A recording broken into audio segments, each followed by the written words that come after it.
有说无益，此次修道之徒本就弱肉人，你们那些垃圾！宗主，太主，暮云，你居然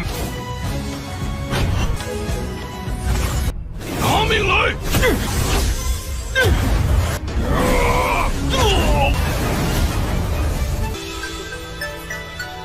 现在就是救你命。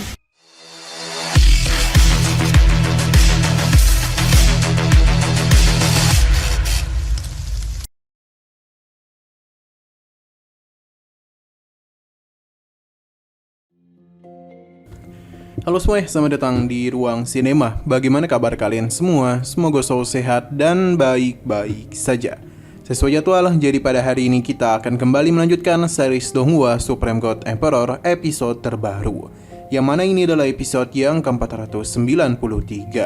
Bagi yang baru bergabung dengan series ini, kita sudah sediakan playlistnya. Jadi kalian bisa dengan mudah mencari di mana episode awal dari series ini. Sebelum kita mulai episode terbarunya, kita akan melihat dulu apa saja yang telah terjadi pada episode sebelumnya, tepatnya pada episode 492. Kemarin jenis pertama yang dimiliki oleh Istana 5 Elemen berencana untuk menjadikan Muyun dan yang lainnya sebagai tumbal, supaya bisa memperkuat dirinya dan juga mengambil harta yang ada pada tempat itu. Para ketua sekte iblis telah menjadi korban pertama. Mereka dengan mudah dia lenyapkan tanpa memberikan perlawanan apapun. Namun rencananya telah gagal sebab Muyun dapat dengan mudah menghancurkan rantai tersebut. Ia juga mulai menganggap remeh murid ini karena terlalu percaya diri akan kemampuannya. Muyun pun telah menggunakan dragonisasi untuk bisa mengalahkan murid tersebut. Dan benar saja dalam pertarungan itu Muyun begitu mendominasi. Terlebih lagi, murid ini sangat marah karena Muyun berani mengambil monumen yang dirinya dambakan. Alhasil dalam pertarungan tersebut, Muyun dengan mudah mengalahkannya. Sekarang kita akan melanjutkan episode terbarunya.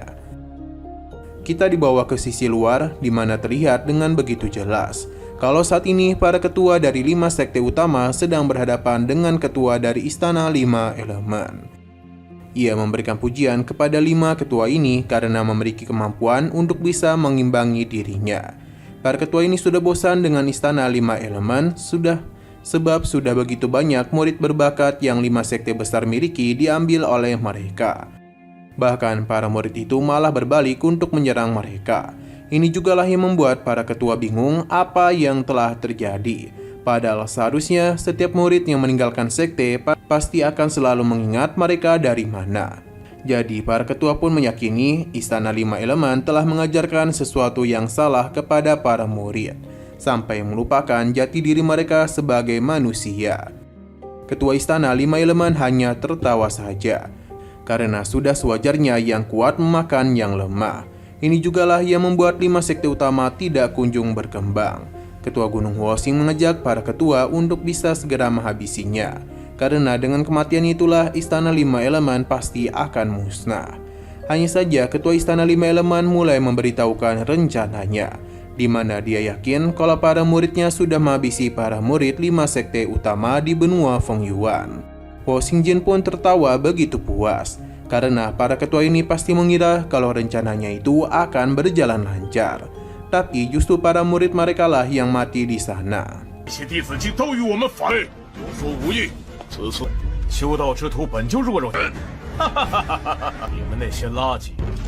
Sesaat kemudian muncullah sebuah portal besar yang merupakan jalan keluar dari benua Fengyuan. Harta sebelumnya pun telah muncul. Huoxing Jin menjadi semakin bersemangat karena dia yakin harta karun itu pasti telah menjadi milik Istana 5 Elemen. Melihat hal tersebut membuat para ketua kebingungan mengenai nasib dari para murid mereka. Di saat Huoxing Jin terus tertawa, ia pun dikejutkan dengan suara Muyun, sambil memberitahu kalau para muridnya itu sudah tidak memiliki kesempatan menang darinya. Melihat kehadiran Muyun benar-benar membuat para ketua senang, karena dalam gini pasti para murid mereka masihlah hidup. Sedangkan Huoxing Jin tidaklah menduga Muyun itu hidup. Tidak hanya ia saja, namun para jenius dari 5 sekte utama juga telah hadir dan segera memberikan hormat kepada para tetua. Di sana mereka mulai memberitahu kalau Muyun telah menghabisi semua murid dari Istana 5 Elemen. Bahkan tidak ada satupun yang tersisa. Muyun pun menyimpan monumen itu sambil memberitahu Wo Xingjin kalau harta pada benua Fengyuan sepenuhnya telah menjadi miliknya. Rencana dia yang ingin menghabisi dirinya dan juga para murid lainnya telah gagal total.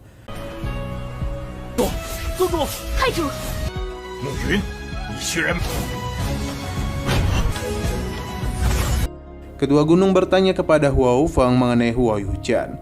Muyun menjelaskan mengenai kematian yang telah menimpa Hua Yujian. Ia pun meminta maaf karena gagal melindunginya.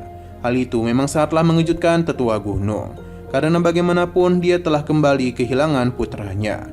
Namun meskipun begitu, Muyun telah menghabisi pelakunya. Jadi ketua gunung pun masih dapat tenang. Sedangkan Wo Xingjin tidaklah dapat menerima kenyataan kalau para muridnya telah meninggoy. Selain itu, bagaimana cara Muyun bisa seorang diri mengalahkan para jenius yang dirinya didik sendiri? Berhubung Wo Xingjin telah kehilangan segalanya, maka para ketua sekte akan kembali bertindak. Karena bagaimanapun Wo Xingjin sudah tidak memiliki apapun. Pertarungan pun kembali lagi terjadi antara 5 ketua sekte utama dengan Wo Xingjin. Dalam pertarungan itu, para ketua dengan begitu bersemangat menyerangnya, bahkan sampai membuat Wo Xingjin tidak memiliki kesempatan untuk bisa melawan.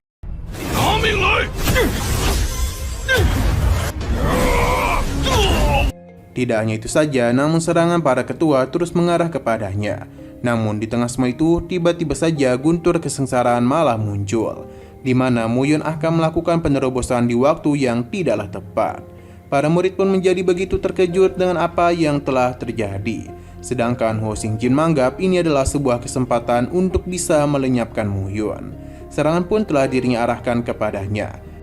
Tindakannya itu pun membuat semua orang terkejut karena mereka tidak dapat berbuat apa-apa. Begitu pula dengan para ketua sekte, sebab Wo Xingjin menyerang dengan sangat cepat. Wo Xingjin yakin betul kalau ini adalah akhir dari hidup Muyun. Namun untung saja Jier datang di waktu yang tepat dan berhasil melindunginya. Jier pun memberitahu kalau ia adalah istri Muyun, jadi tidaklah mungkin bagi Wo Xingjin melukai suaminya. Kedatangannya kemari adalah untuk membalas budi kepada Muyun, sebab sebelumnya dia telah menyelamatkan dirinya. Jadi sekarang adalah gilirannya untuk bisa melindungi Muyun. Muyun memintanya agar tidak perlu khawatir, sebab guntur kesengsaraan ini bukanlah masalah untuknya. Jier hanya perlu melindungi dirinya dari Wo Xingjin, dan kini dia pun tidak dapat berbuat apapun lagi.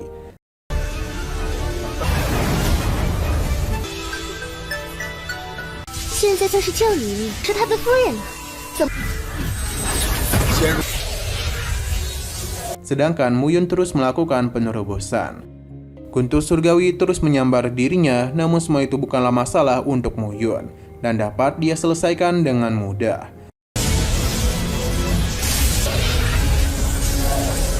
Namun sayang sekali lagi seru-serunya, episodenya pun harus bersambung dulu.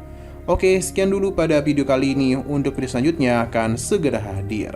Jadi bagi kalian yang ingin mengikuti series ini, langsung saja klik subscribe dan aktifkan loncengnya. Terima kasih yang sudah menonton video sampai habis. Jika kalian suka pada video ini, klik like dan share ke teman-teman kalian tentang channel ini. Dan ditunggu aja kelanjutannya. Oke, sampai jumpa di video selanjutnya.